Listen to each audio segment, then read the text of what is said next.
Hey everybody, Josh Peck here. Hope you're doing well. For this week's Throwback Thursday and Sharpening Report, I'm going to repost a couple of old sharpening reports from years and years and years ago.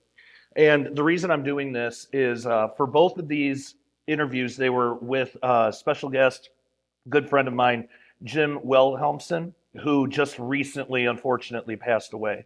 And so, as a tribute and just as a remembrance of our good friend Jim, I wanted to repost those because many of you have not seen them yet.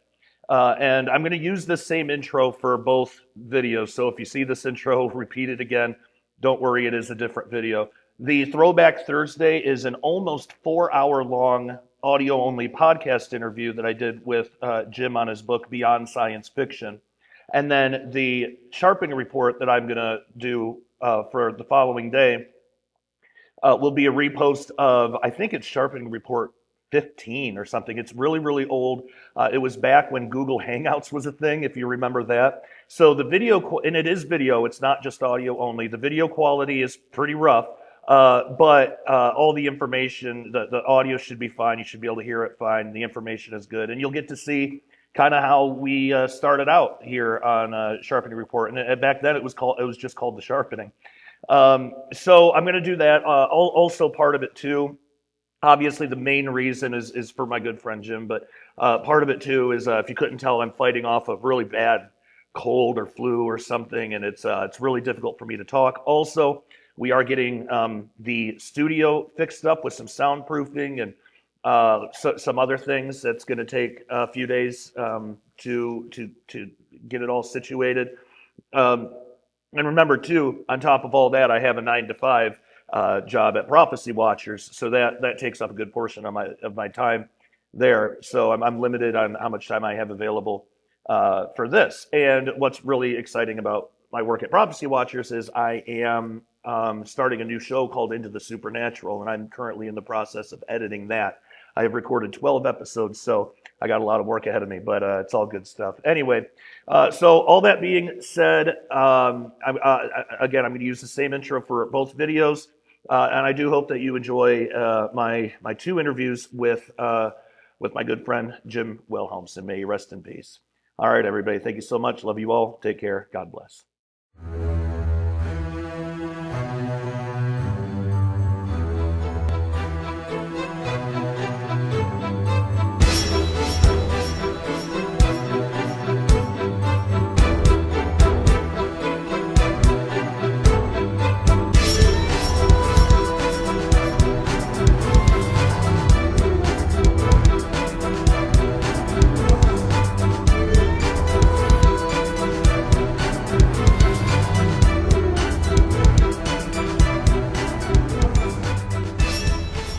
Hello and welcome to The Sharpening. I am your host, Josh Peck. We have a very special guest for you this week to talk to us about some really exciting and surprising revelations. Jim Wilhelmsen was the pioneer of the first evangelical Christian motorcycle club in Detroit in the late 1970s. He was a resident of Roswell, New Mexico for several years, where he owned a store and museum dedicated to providing a biblical answer to the UFO alien phenomenon. Jim is also the author of the book Beyond Science Fiction, where he provides a biblical perspective to topics including, but not limited to, UFOs, aliens, hollow earth, and time travel. It is an absolute pleasure for me to welcome to the show my personal friend, Jim Wilhelmsen. Jim, how you doing? Okay, thank you for having me here, Josh. Yeah, absolutely. Thank you for taking the time to do this. It's I know we've been trying to get you on the show for a little while now. We're finally able to correlate our schedules. Yeah, great deal. Awesome. Well, for those who might not be familiar with you or your work, can you give us a quick rundown of your testimony, like how you came to know Jesus and how that led to what you do today? Well, most people, I think, touched the bottom and then found Christ, and I had actually kind of climbed to the top as far as I was going to go anyway, until I found Christ, and it was in that frustration, I guess, of going to the top. But I mean, I had a crazy childhood, like who didn't really, I guess, in these days and ages, but I was a survivor of the 60s, or so I'm told that I was anyway.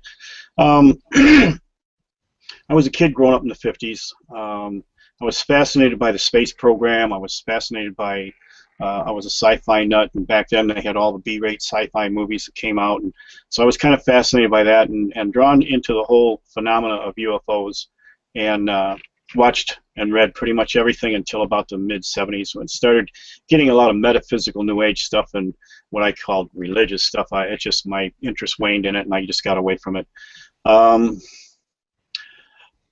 Just really, I started out as a nerd. And by a nerd, I mean I grew up in out in the country, but it's mainly a blue-collar neighborhood, mostly auto workers living here in the Detroit area. And, but I had all these nerdy kind of, in that neighborhood, you just don't have a telescope, microscope, a butterfly collection, an insect collection, rock collection. I was kind of a nerd like that. And I remember one time, so I was always getting picked on, too, by the rest of the kids. One time I got caught with my butterfly net out in the field, and of course the next day everybody was laughing at me and beat me up and stuff. And so it's funny, I grew up kind of getting bitter around my teens, and I had a friend, we had a job working at a gas station. I had a friend who bought a motorcycle, and he let me ride it, and I just fell right in love with it. I just love bikes and just had to get one, and since I was working at 16, I went and bought my own, and that invariably led me into getting into a bad crowd where I was accepted. The thing was that, whenever I get into something, I really get into it totally, so I became pretty good at riding, even though I was a geeky nerd type. So much so that when I was 17, I had a lot more hair than what most 17-year-olds had, and so I passed for 21, got in an outlaw motorcycle club in Detroit, packed a 45, had a big attitude, a little guy syndrome, Napoleon thing. I had a lot of junk going on in my head, and it was not a good thing. Now, fortunately, my parents weren't Christian, but they were Ward and June Cleaver. I mean, they were very moral.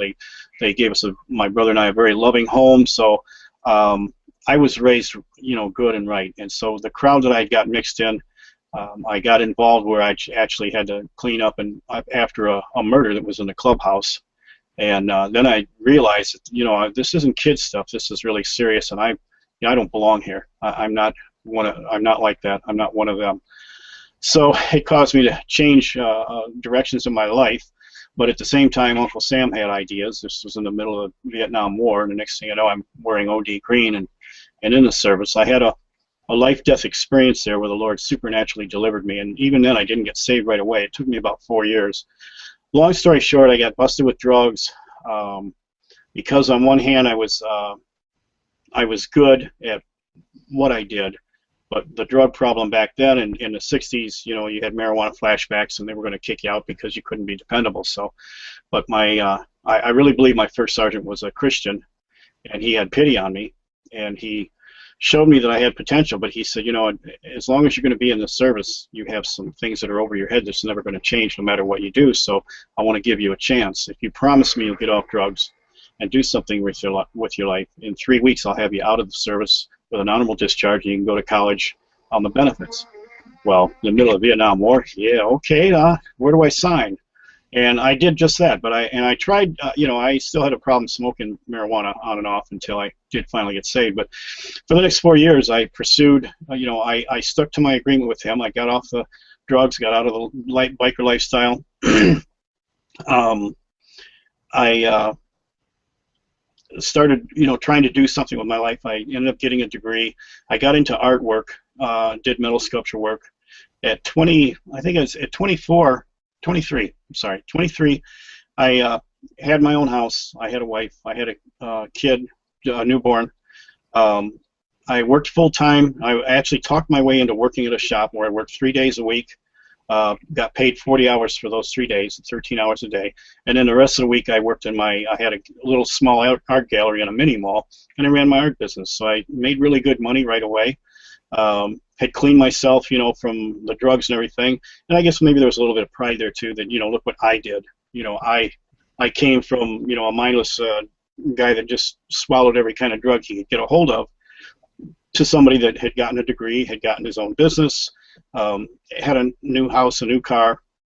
I had pretty much everything I wanted. But, I was always one that saw the bigger picture, and I was watching how the war was going. I was watching and noticing that the Arabs were about to nationalize the oil fields. And I realized, with this is like a 1-2 economic punch to America. when the war comes to an end, there's always a recession, and then with the oil thing, it was going to make a major impact. So I started getting ready to go out of business for my art business. Art being a non-essential, the first thing everybody's going to cut out. And at the same time, I'm warning everybody else, don't quit expanding. You need to cut back and get ready for some hard times. Well, I didn't get burnt when it did hit. We ended up having a really severe recession at that time. And it was at that time that I was frustrated and angry that here I had, done all that I could in my life to, put my life back together. But there was other events going on, global events that I had no control over. It was taking it all away. So it was a lot of anger and frustration. At the time, I started getting back interested in some of the UFO stuff. And let's see, what was that book? Chariots of the Gods came out, so I started reading all kinds of other junk books like that, and I picked up one from Kmart, and it was called Late Great Planet Earth, and I thought, oh, cool, another one like that. Started reading it, and I realized it's a Christian book. What in the heck is a Christian book being sold at Kmart for? Boy, how dare them? That's a tricky, sneaky thing. So I threw it in a corner, and I just said, well, I'm not even going to mess with that. That's crazy. But at the same time, when this job that I was working at, we had a little janitor there. Guy's about 62, about my age, what I am now. But, little black guy from the South, probably had a third-grade education. And he was what I would describe extra dark chocolate black. I mean, he was like an African black, but yet the weird thing about him is he walked around in his dark shop, and he was just like shining and glowing with light coming from his face. And always smiling, always singing songs. So I asked him, what is it with you, man? You're a little bit different. And he told me that he was an ordained minister, and that he loved the Lord, and he had the Lord in his life, and it made him happy and sing and all this stuff. And I thought, boy, he's a goofy old man. But I was drawn to him, so I kept coming back and asking him things about God, things about life. He only had a third-grade education, so he wasn't, the brightest crayon in the box. But boy, when he started talking about the Lord, he had wisdom that was way beyond his ability to know. And I just like, man, I got to know what this guy knows. This guy really knows something. I've never seen anybody so happy and calm, about things, and never had a bad word to say about anybody. Well, it was through his testimony that got me interested in starting to read that book, Late Great Planet Earth. And then on a June or July summer day, I was all by myself at my house, and I was almost finishing reading the book, and at the very end it had this prayer, and I answered the prayer. I said, Lord, if you are who you say you are, come into my heart. The only thing I can describe, it was for me a defining moment. I know some people just kind of acclimate into it, but with me it was very drastic, very dramatic. I called upon the name of the Lord, and I just felt a warm blanket of love come over me. I started bawling like a baby, and I probably stayed that way for about a half an hour. Just all the hurt, the anger, just purged right out of me. And from that moment on, I became a Christian. I remember one time, reading about it, Late Great Planet Earth was about an eschatology that I actually no longer believe most of it, but it mentioned about the Antichrist. And I remember having a prayer one time in my infancy, newfound faith, and I prayed. I said, Lord, if this guy's around now, I want to fight him. I want to be in his face. I want to do whatever I can till I die. If I'm in this time right now, I want to do whatever I can to fight him and expose him and just help me to be the warrior for you. And it's like one of those prayers that you just know that God's answering it, and that kind of stood out with me. So long story short, I started to grow. I got into a great little coffee house ministry that was kind of a leftover from the Jesus movement, and geez, we had classes. Most of us that went there were college kids. I was already a college graduate, so I was in with kids. But we had teachers that were going to one that was going for his PhD in ancient biblical languages and archaeology. Another one philosophy and biblical hermeneutics. So I mean, we got like college level education right from our church. We had Bible studies where we actually took notes, where we had tests, and they did it in such a neat way that nobody felt belittled or they weren't up to par. Everybody felt included and part of it, but we really did in-depth studies. So by the time I went into Bible college, a lot of it was just review I had already had from my church. So I had a mentor. He taught me how to use reference materials. I mean, right at an early age, I started going into the ancient Greek, Hebrew, and Aramaic, and I was really fascinated by it. I remember in 1978, I asked the Lord. I said, I know some of this UFO alien stuff is real. How does that fit into your word? Do you have anything to say about it, Lord? Well, in 1978, I was already an ordained minister. I was, pastoring the King's Kids, the first evangelical motorcycle ministry in Detroit area. And the Lord showed me Genesis 6. He showed me a couple other scriptures in Daniel, and I knew that somehow this was part of an end-time deception. It was bad, and I just touched the tip of the iceberg. But I gave my first sermon on Genesis 6 and the connection with UFOs and aliens in 1978. So, that was back when probably a handful of people even knew what a Nephilim was. I mean, it was just unheard of back then. And I remember telling my congregation that there'd be a day and a time if I heard about the a hybridization of the human race or abductees and abductions with, any kind of sexual relations, I'd probably have to get back into this full time. But at the time, I was just too busy and didn't know that that stuff was already going on. But 20 years later, 1996, I was called into investigating all of this full time. That what I discovered and what I found was so life-changing. I knew that from that moment on, my life was going to change forever, and I would, be doing this for the rest of my life. And so in 1996, I started investigating, traveling around. I was in a unique place and a time. I had made real good money in auto prototype, and I had saved up, and then I got laid off. So I took like about 8 months and just fasted, prayed, studied, and then shortly after that, my parents had passed away. I got an inheritance, and so what I did was I got completely out of debt, and then I bought a house, paid a mobile home, and I paid the lot rent for 3 years ahead of time, and I just studied. I did full-time work. I studied. I investigated. I started traveling around, getting first-hand information. I don't want to take somebody else's word. If there's a way and means that I can get right there and interview the people myself and be there in a first-person thing, I'll do it. So I went through an information gathering thing, and once I felt I had enough and knew, then I started going to different UFO shows, conventions all over the country, and just sharing what I knew from the scriptures of what it said. And from being a pastor in the inner city and dealing with different bondages of drugs, alcohol, and things of that nature, I realized that I was prepared or equipped to handle the whole phenomena of alien abduction, which I did, and it wasn't too hard of a leap to go from understanding deliverance and that kind of stuff to conveying it over to the whole, UFO alien phenomena. So, excuse me, it wasn't like, I could go to the local store and pick up a book, Alien Abduction Counseling for Dummies. I mean, nothing was ever written or done by it, but, I'd been there before. Nothing was ever written or done about creating or melding together a motorcycle club and an ecclesiastical outreach. So between the two, I was able to create something that was workable. And so I did the same thing with alien abduction and was able to provide counseling and a way of helping people get delivered and set free from the whole experience.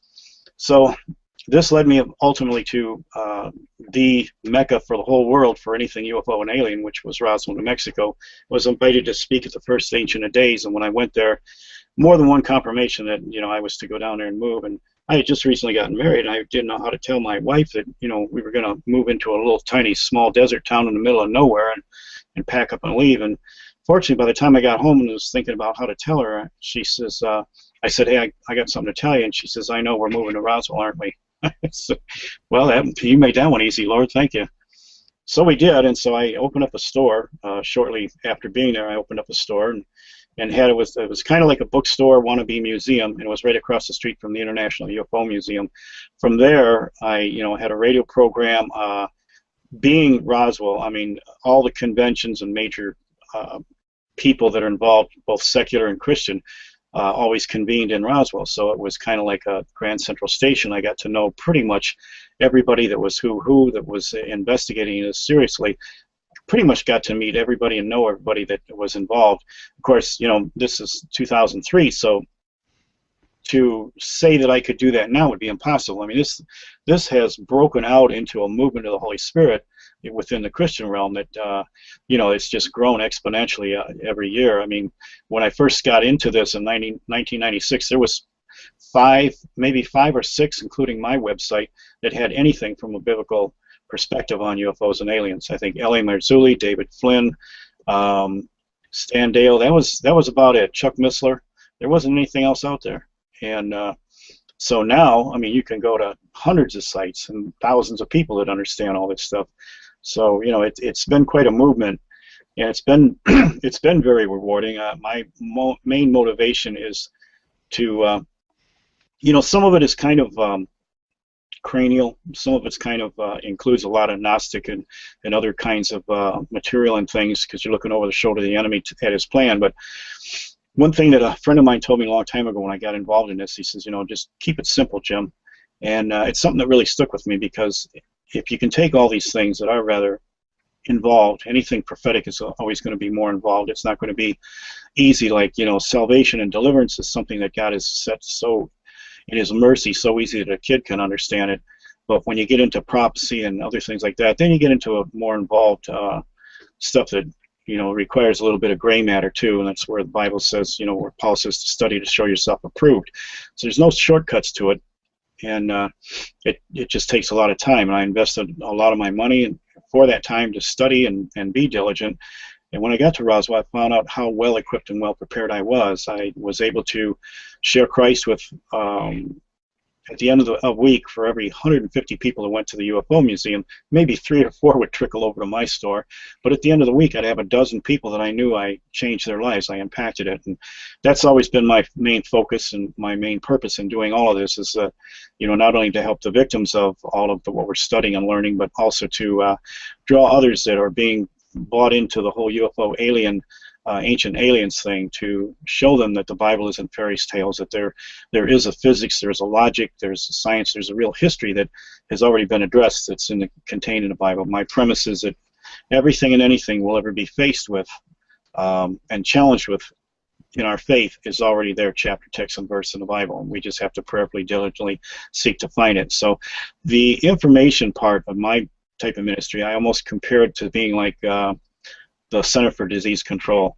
The Lord has equipped me and prepared me with answers for things that right now even most Christians aren't even asking, or not even aware that there's a question, but I've already got answers. So the answers, maybe they'll be able to be used someday. If the threat is there, there's an answer already. If the threat never happens, well then, no big deal. Whatever God has given me, I don't push it on anyone. I won't debate it, and I won't defend it. I'll just simply share it to whoever's willing to listen. So that pretty much covers it. My personal commitment also included, writing a book. My book, Beyond Science Fiction, is a compilation of almost a decade of research and studying. And, basically, part of the book, and I know you can relate to this, because after reading your book, you did pretty much the same thing. You realize that you're responsible for sharing things that are pretty drastic, that are hard on the ear, so you want people to know that you're not some kind of nut pulling things out of thin air, that you are connected to some kind of core common belief. So I know in your book you establish that in the first half of the book. Mine, I try to do an introduction on it, but what I try to do all the way through the book, my concern was, okay, if I'm going to end up telling people that there are non-human entities in our midst right now steering the world toward Armageddon, steering the world towards a one-world government, one-world religion, one-world economic system, how do I do that without some nut job going into McDonald's, whacking 10 people, and then holding up my book saying, I read it in this book, and these people weren't human, so I had to do it. You got to consider that kind of thing could happen. So in my book, I have actually even waited 2 years before I published it, just agonizing over, did I do it right? Did I get enough disclaimer and balanced information so nobody would get crazy like that? So, but it's been a long haul. I've done this for almost 2 decades now, but it's been, and it's hard. You have to have a thick skin to do this kind of ministry, which I think all of us, as soon as we get into it, soon discover. But it's also been very rewarding. I have just started a Substack. What is a Substack, you might ask? It is a place that contains early access to audio-only podcast versions of full Daily Renegade videos, plus my personal blog, which includes original articles, show notes, interview transcripts, and so much more. This is the only place to get this amazing resource, and it is not available to the general public. Adding a subscription to my Substack to your Daily Renegade membership will ensure that you have full access to every format of every everything that I do. So head on over to joshpeck.substack.com or click on the link in the description below to join up now for only $5 a month or $50 a year. And if you can do it, I suggest doing the $50 a year because it's cheaper in the long run, and essentially you get 2 months for free. So I cannot wait to see you there. Take care and God bless. Hey everyone. Concerning the economically unstable times that we live in, it is a great idea to convert some of your savings into real money. Now, there is a big difference between real money and what we call money, which is actually currency. So our dollar is currency, which fluctuates. Real money, like silver, is a store of value over time. The best way to think of it is like this. If you had saved $1,000 in cash back in the late 60s, the late 1960s, that $1,000 would still be $1,000 today, but it would buy you significantly less today due to inflation. Now, if you saved that same $1,000 in silver back in the 1960s, it would be around $28,000 today. So one of the best ways to protect your purchasing power is in real money, more specifically, silver. Now, you can buy and have the metal shipped discreetly to your door, and what most people don't know is that you can actually convert your IRA or even your 401k into physical silver rather than having all your life savings tied up in the paper fiat system, which is, of course, subject to hyperinflation. So go to dailyrenegade.com right now and click on the Cornerstone Asset Metals banner and sign up to get your free silver report. One of the financial experts will speak with you and find out the best way to protect your savings going forward in these uncertain times. You can also click on the link in the description below that goes directly to cornerstoneassetmetals.com. Make sure you tell them that Josh Peck at Daily Renegade sent you. It is time to stop trusting the evil beast financial system of the world and protect your assets today. That's awesome. Yeah, things like that, hearing stuff like that for me, because I haven't started in this too long ago, but that's really inspirational for me to hear that, because I can relate a lot to your testimony and share a lot of similar things in my own, and that's awesome. And I love that you're still going strong with this too. And actually, you just recently posted a blog about a trip that you took back in 2011 entitled Finding the Fortress of Anu. Can you give us some backstory as to what led you to taking this trip and what was the ultimate goal? Well, that was really a wild trip. It was an extension from some of the work of the late David Flynn. I remember in 2004, we come back from the first 2003 Ancient of Days conference, and he was all excited because there was a crop circle that appeared in England called the Crabwell crop circle, and it was actually it was almost a mocking imitation of his brother's computer company. It showed a gray alien holding up a disk, and his computer company's logo was a gray alien holding a computer chip. So in this disk, Dave and his brother both. Now, Dave's brother, Mark, he works, twin brother as a matter of fact, he works for the government in cyber encryption and, decoding and whatnot. So both of them were, and Dave was the one, he probably was somebody that had a better understanding of the occult mind than anyone else I've ever met anywhere. And he actually saw this world in a form of mathematical formulas. He saw it for a matrix is what it is. And pretty interesting guy. Well, his book, Sedona, The Secret Chronicles of Mars, I can hold it up here. Matter of fact, this book, I guess, is hard to come by anymore, but he gave me a whole case when I had my bookstore down in Roswell. But in his book, he explains a connection that they discovered from the Crabwell crop circle. They noticed that there was an American codex in there, and it had longitude and latitude lines, but it was based on the French prime meridian, not a Greenwich prime meridian. And so, being the mathematical guy that I can't even begin to pretend or understand some of his calculations, he started coming up with dates on coordinates. So for Roswell, New Mexico, he got 104 by 33.3 with using pi, come out with 19.47. Well, 1947. Something would happen in Roswell at those coordinates, as that was the exact location of the crash site. So he started doing it with other places. He had to date pretty much around where Mount Hermon, where the fallen angels first descended, and then the Tower of Babel, then even a event for Jerusalem. Just a lot of different things, and he was seeing a definite pattern. Well, when he was sharing with me about the fact that Mount Hermon, where we assume that because it's not really known for sure, there's 3 different possible locations, but all 3 locations in Baghdad, Iraq, are where the Tower of Babel once stood, and it's basically along the same 33.3 degree line.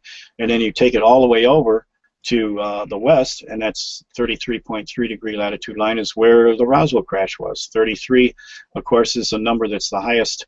It's supposed to, in occult symbolism, it represents the highest attainable knowledge that a person can reach in this life, and it's also why the Masons have the 33 degree highest level of Masonry, is because that's the highest obtainable knowledge.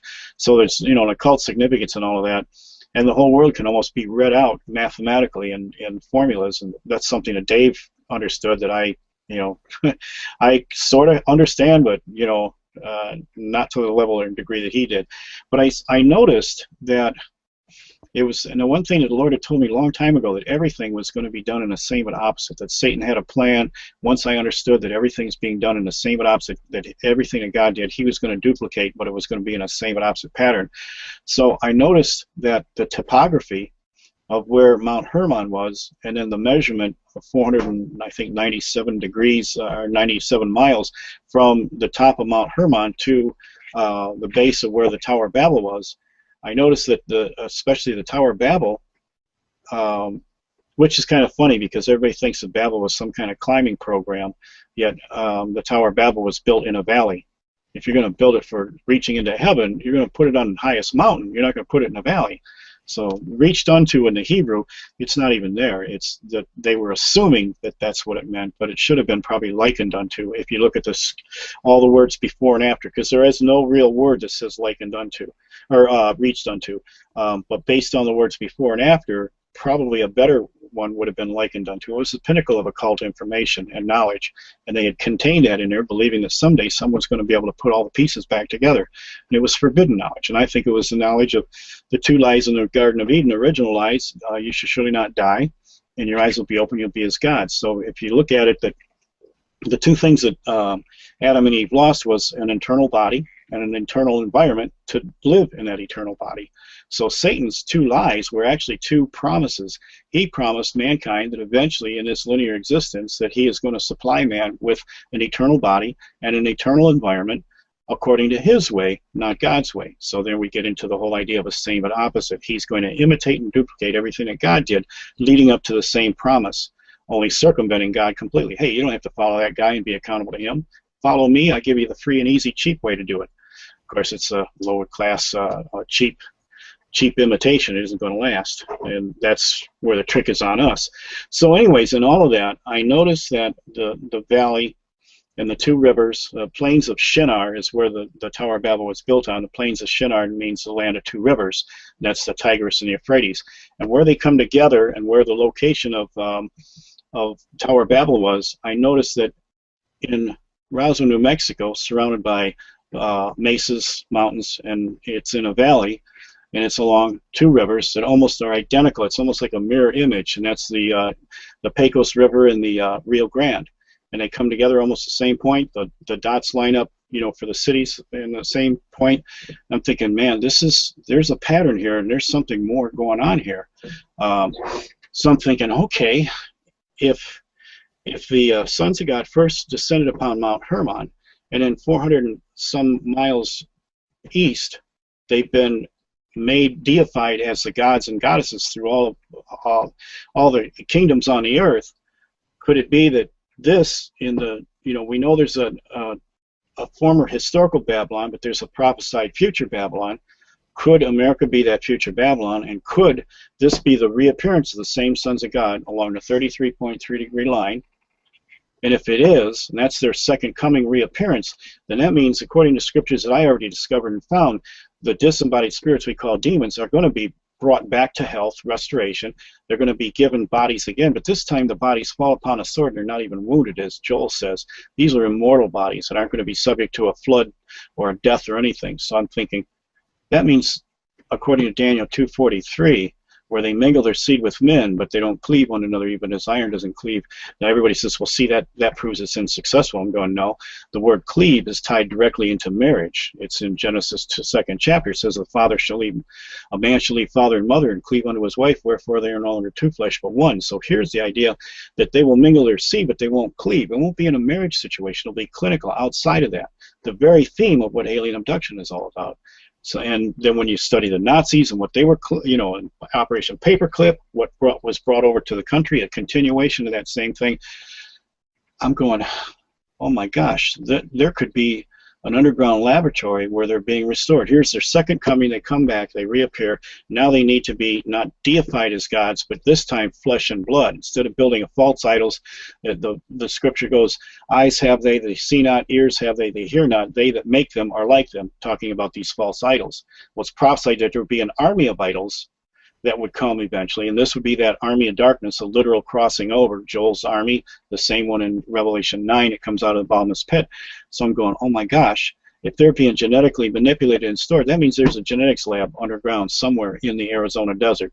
I'm going, what does it look like, the topography going 497 miles from Roswell out to the Arizona desert? Gee, you land right on a mountaintop. It looks almost like Mount Hermon. The geography and everything is almost the same. And then I noticed that there was the next nearest city. My ministry partner, Dave Ruffino, called me up one day and he says, Jim, you'll never guess the closest city to that point that you found in the middle of the desert. And I said, what? He says, Baghdad, Arizona. I said, wow. Joe, you're kidding me, man. He says, no, look on a Google map. It's Baghdad, Arizona. And I go, this is too weird. And you know what? The Baghdad, Arizona, you know what mountain range it was on? What's that? The Aquarian Mountains. Oh, wow. And along the 33-degree line, you have Phoenix, Arizona. You know what Phoenix is all about? Resurrection, the death and resurrection of the Phoenix. Right above it is Sedona, Arizona. That brings into some of Dave's work. Then I realized, my gosh, the whole state is set up like what they call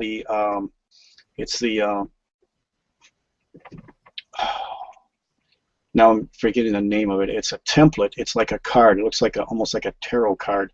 It's the Mason's template, and it's the way they use icons and names to chart out a story through pictures. And the whole state of New Mexico and Arizona, both. New Mexico is a land of enchantment, and it's all about encounter and new ideas, new things, experiencing something new.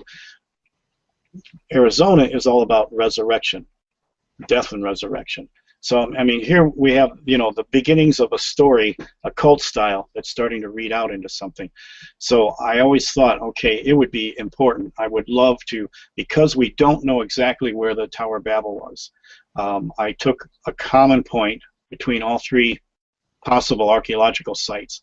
And I said, okay, within a 50-mile range, I'm probably close to all of them. So I would love to someday put a plaque out on that mark, so that maybe the future people that could follow up and do more research, maybe they might actually find an opening to this complex or compound. I didn't know that I would necessarily actually find it, but I figured if I at least put that plaque there, sometime in the future, maybe somebody would get a little bit closer to it. So I went out there. That was our main objective, to go out there and post this plaque, kind of like in your face. But the thing is, there's no way at that time in my life I had no money to make this trip or have the equipment or anything. So it was just a pipe dream. And I mentioned this on a radio interview that I had, that someday if I had the money, I'd love to be able to go there and check it out firsthand and see if I could actually find anything. Well, two people heard that. One was a man who wants to remain anonymous in the Netherlands, and he wrote me and says, I tried to give you some money through PayPal, and they wouldn't let me give you that much, so can you give me a bank number and everything? I thought, oh, this is a scam. I'm not giving you no bank number. So I wrote him back, and I said, well, I was thinking, well, there's a way I could test this out. I'll just open up an account. in my ministry's name, and if he actually does anything, fine. If it's a scam, well, nothing hurt because I don't have any money in there anyway.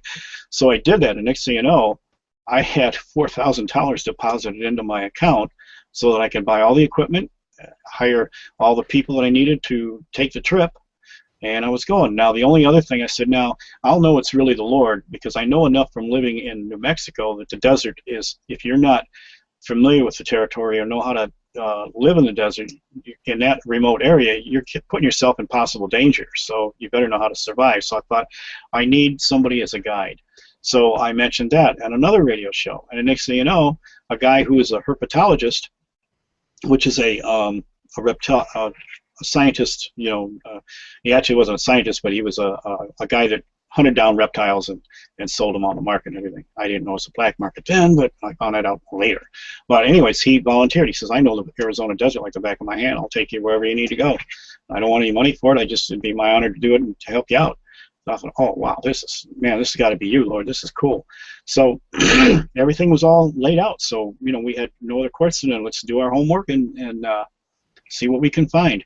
So I figured I wanted to stop at Sedona. I wanted to stop at all these other key cities. There was Prescott, and that's just another story in itself. Yes, it's related to the Bushes, and yes, they're related to this whole story too. A divine miracle shook the archaeological world in 1947 when the Dead Sea Scrolls were discovered in the caves of Qumran. A young shepherd boy was throwing rocks into the caves when he heard the sound of breaking pottery. What he discovered would prove that the Bible we hold in our hands today has not been changed over the last 2,000 years, giving us a new appreciation for the Jewish scribes and the Essenes, who painstakingly copied the scriptures for our benefit. Secreted away in these caves were scrolls that contained 38 of the Old Testament's 39 books. The most spectacular discovery was a well-preserved copy of the Isaiah scroll, which contained all 66 chapters of the book of Isaiah, an important book that highlights the qualifications of the Jewish Messiah. Ironically, just 1 year later, Israel was regathered in their ancient homeland, one of the great miracles of modern history. Working together with Ken Johnson, Josh crafted the Essene calendar, the original calendar that God gave to Adam. Over the centuries, this God-ordained calendar was corrupted by Jewish rabbis, with many believing there was a hidden agenda in play, a conspiracy to hide the prophetic qualifications of Jesus as the Jewish Messiah. The Essenes knew when the Messiah was scheduled to arrive. They knew he would be God in human flesh and that he'd be killed to take on the sins of the world. And shockingly, they seemed to know the day when God's calendar comes to a close and the 1,000-year millennium begins. This unique, one-of-a-kind calendar can be yours for your gift of $25 or more, with shipping included in the USA. Call our toll-free number 24/7 or visit us online at prophecywatchers.tv. For our international friends, please note that additional shipping fees do apply and all prices listed are in US dollars. From Jubilee cycles to Shemitah cycles and a deep dive into the Jewish feast days, no stone is left unturned. Amazingly, the scrolls tell us that there weren't just 7 Jewish feast days, there were 12. Josh even shares his thoughts on the mysterious disappearance of the Essenes in his 2 books that total almost 800 pages. Forgotten Prophecies of the Dead Sea Scrolls, Book 1 and 2, may represent the most comprehensive studies ever done on the Essenes and their controversial calendar, which has us all wondering, will Jesus return in our lifetime? Get your own personal copies of these 2 books for your gift of $60 or more, and as always, shipping is included in the USA. When you place your order, we'll include a special bonus, a copy of the Dead Sea Scrolls calendar that you've heard about today. Call us toll-free at the number you see on your screen and ask about the Forgotten Prophecies calendar package. We invite you to partner with us so we can keep our television program coming into homes all over the world, including almost 2 million homes in Israel. Most of all, we want to introduce the Jewish people to their Messiah, Jesus Christ.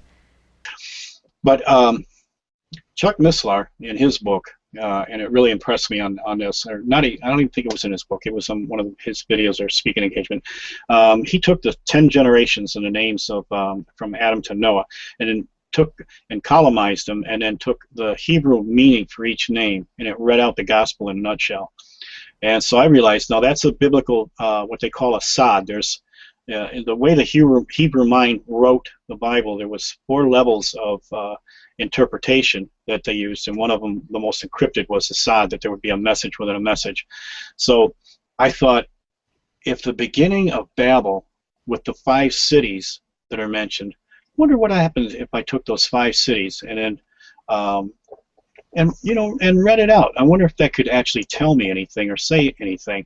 So I did the same thing. I columnized them out, and I looked up all the names, and this is what I came out with. It said Babel means confusion by mixing, drawn out length to prolong life, a fortress of Anu hidden, all of them completed in a wide open place, split open gate in the land of 2 rivers. Oh, That's wow. what I came up with. I'm not going, oh my gosh, this is not chance. This is now again, you can go back and look in a interlinear or a lexicon, and it's long and involved, but that can be the possible, what it could be saying. And of course, I'm looking looking for this anyway to see if there's any kind of clue. So I put all this together. Can I absolutely say that that's what it says? No, I can't prove it. But it sure is darn interesting if I'm right. It just hits a nail right on the head. And so that's where the name, the Fortress of Anu, came from. Anu being the Sumerian god for the god that created all the other gods, the god of the underworld. Of course, when you follow that same name, and we know this name from his association to Osiris and Isis, that Anu is also Anubis in the Egyptian group of gods. He was the god of the underworld and resurrection. Then he was he was Hermes in the Greek collection of gods. He was the healer and the restorer, and then he was Mercury in the Roman, which was the swift messenger of commerce and trade, and also healing and restoration. So we get some themes going through all the way through on all of that. And I know that from my work on working with some of the glean technology we got from the Nazis, and how they got some of theirs was through their occult understanding. They saw a lot of these symbols and myths as being in physics that are encrypted in it. So they looked at the symbol, the medical staff symbol that we have. They looked at it, which was Hermes' staff, which was also held by Mercury, and this is how the Nazi mind went. They said, if we take the substance of Mercury and put it into a vortex implosion from Victor Schauberg's understandings, it should produce an electrical form of power that'll produce a new form of flight. This is exactly what they worked on that produced anti-gravity circular disc aircraft. Now it gets weird too, because Mercury seems to be also the important key element into the mythical Philosopher's Stone. And that it was a search, of course, in the medieval ages, we know of it as being, the alchemists that were trying to turn lead into gold. But I really think that was more of a myth to keep them from being killed for what they were really trying to find was eternal life. But as long as they told the church that they were turning lead into gold, there was something of a viable interest that would keep them alive and keep them allowed to keep researching and study. But lead being symbolic of the earth-laden mortal life, and then gold meaning deity or a godlike eternal life. It was really the quest for an elixir that would produce eternal life. And so all the elements that were in there were actually all the elements that existed in Arizona, which is just kind of, again, really creepy weird. In Baghdad, Arizona, the only thing they had going for them was a huge copper mine. And a copper mine, of course, Steve Quayle knows the association with the Nephilim, the giants, and copper. So, again, it's just all these coincidences just were overwhelming. So we just wanted to go out there in person and see what we could find. Now, I have to say that, we didn't actually find the place. The one most important place, Yellow Medicine Butte, is where I determined would probably be on top of there, would be the opening to this complex, if there was any kind of opening at all. The one place that I wanted to go, the one place we didn't go. And our guide had made a mistake, and I want to believe him that he made a mistake. And this is what's sad, and this is when you get into the conspiracy part. You don't know who to trust or what to trust. once we got out on our trip, we come to find out that he was in the witness protection program because he was a poacher that got busted. and he was probably Oh, wow. he was still probably on the government's payroll. The one place we wanted to go, he messed up and we couldn't get there, and we didn't go. And we were pressed for time. We went to so many different places, globetrotting all around through the desert. We didn't get there. Our main important thing was putting that plaque down, and once we accomplished that, I think that was, something that was important. And I felt a release that we had done what we were supposed to. I thought the extra frosting on the cake would be if we actually went there and maybe found the opening, but then I sometimes think back that if we found it, we would have had an accident on the way home and never gotten home, and probably would have never heard of it again. So it just wasn't the right time. But all through this trip, I think the one thing that the Lord kind of shared or showed us, the most exciting part of the trip was going to Sedona, Arizona, where, Sedona, Arizona is to the New Age what Roswell is to the UFO alien thing. It's like the center for everything occult, Eastern mysticism. It's the New Age capital of the world, and people go there from all over the world. All your major iconic figures that are, the top psychics and the New Age gurus and who have written books and everything, they have either their summer or their permanent residence in Sedona, Arizona. It was a former art community, so it's always been kind of an upscale neighborhood. I certainly couldn't afford to live there for any length of time unless my book became a million seller or something. But it was a place where, boy, the Lord was needed. I mean, being that they had so much money to put behind their resources, they made a very elaborate series. The Sedona isn't like one basic downtown area. It's a bunch of enclaves of little towns created almost like a Pueblo village or a European villa with a central fountain, all kinds of little shops. I mean, it's absolutely beautiful. What they've done is they've repackaged Satan's everything occult, wicked, and evil. They repackaged it and made it bright, sunny, shiny, gleaming, beautiful little gem so that it entices everybody from all over the world. But everybody goes there with all kinds of questions. And knowing what we know, all of us know, about Genesis 6 and how that changes our whole perspective on everything else, we got answers that most of the church and most people don't have. And to go there and to be able to share this with so many people that are hungry and searching, that was the most exciting part of our trip, being able to share Jesus with people.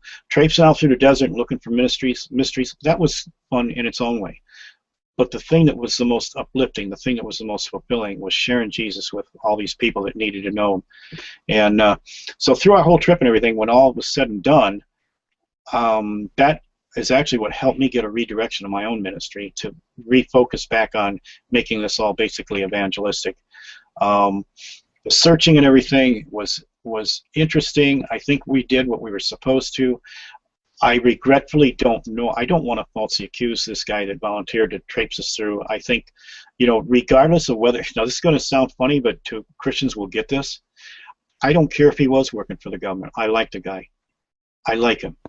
He's a nice guy. And so I'll never say anything bad about him. If he was just on the payroll and doing his job, I'm sure that he didn't get the full picture. If he knew everything was really going on, he probably wouldn't do anything. But maybe he's forced to. I don't know, but I'm not going to hold anything against him, even if I think he is. And if he isn't, and gosh, I hope he forgives me. I don't want to falsely accuse him, but he was just doing his job, and I understand it.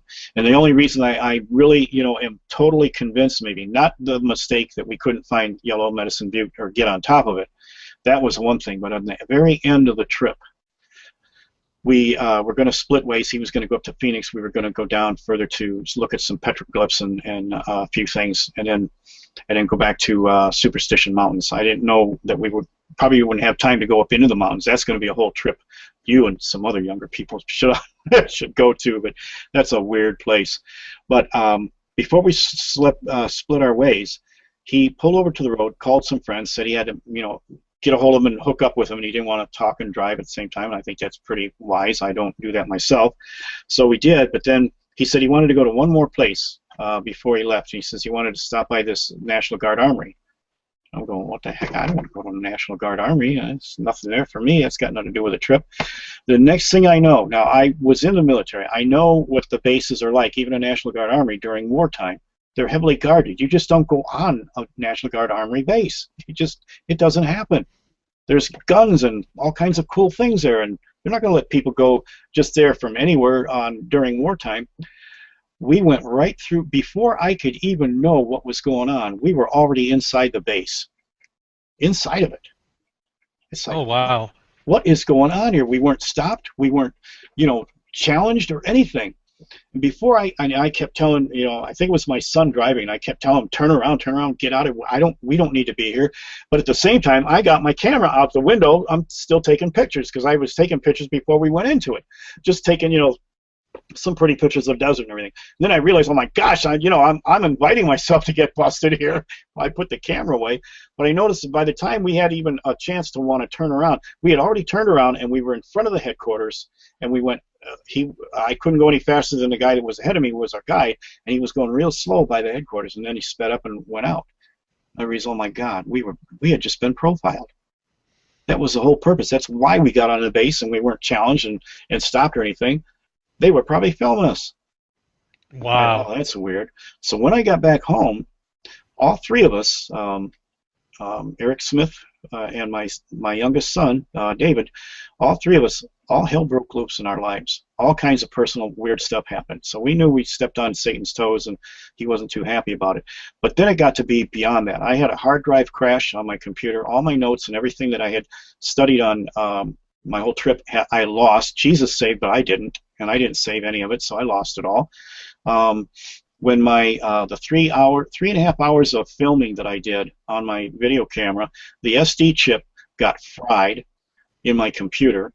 No, nothing happened to my computer. It wasn't near sunlight. It was in a dark place. My son, the computer expert, he looked at it and he said, "Dad, I can't explain to you how this happened. It shouldn't have happened. It doesn't make any sense." So I said, "Okay, Lord, you're trying to, you're slowing me down here. You're trying to show me something. What next going on?" It wasn't until almost 2 years later that I posted anything about our trip. I just had to hear from the Lord first. I had to know that His timing was right and everything. One of the things He shared with me too is that, so many times Satan can have all these dots connected, and half the time they don't lead anywhere. It's just a waste of time and a diversion to keep us busy looking for mysteries and not doing the work and the commission, which is to go into all the world and preach the gospel to every creature. So I don't think I was a victim of that, though. I do think that there was something there, but it's just not in its time. Okay, like he sat me down and said, "Jim, okay, so what if you found it? There's a certain amount of evil that has to be finished and done, as horrible as it is. And if you found it, what would your inclination? You're going to storm it? You're 62 years old. You're not in very good health, and you didn't even have a pistol there with you. You didn't have anything. What are you going to beat him with a stick? What are you going to do? You're going to gather an army up together and make try to intrude in it? You're going against my will. This has to happen. This has to be. So I'm not going to let you or anyone else find it until I'm ready to let them find it. So there's going to come a time when we're going to need to know, but it wasn't for me to know at that time. And that's one thing, that I understood. So it made me realize that any future trips that I might take to seek out, because I was going to do one on the Nephilim, I was going to do one, I had all this stuff. And of course, I've shared with you the things that I found out in Stevensville. I think is that going to be part 2? Or no? No, you can go ahead and talk about it now if you. Oh, do we have any time, or how much time do I have to do that? Oh, sure, yeah, go for it. We've been talking for about 45 minutes, so yeah.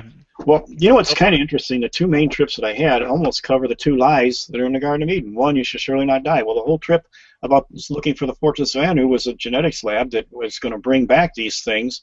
Probably what Tom Horn and a lot of them have been talking about for a long time about the transhumanism, the nanobot technology, cloning.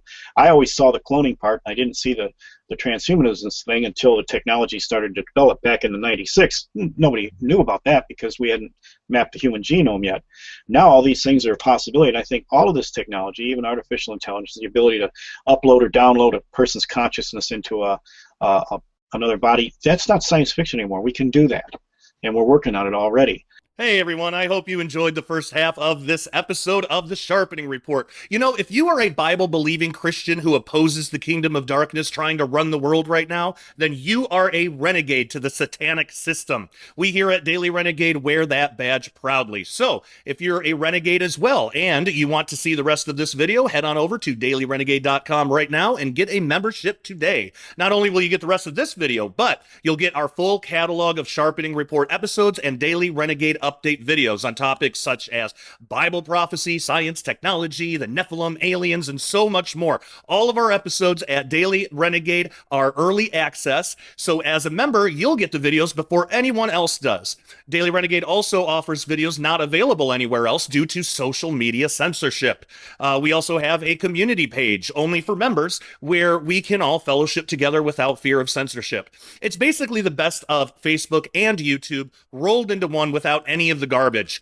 Memberships are only $10 a month or $100 a year, and if you can do it, I suggest getting the $100 a year because it's cheaper in the long run, and essentially you get 2 months for free that way. So come join our family of renegades at dailyrenegade.com right now. The link is in the description below, and we'll see you there.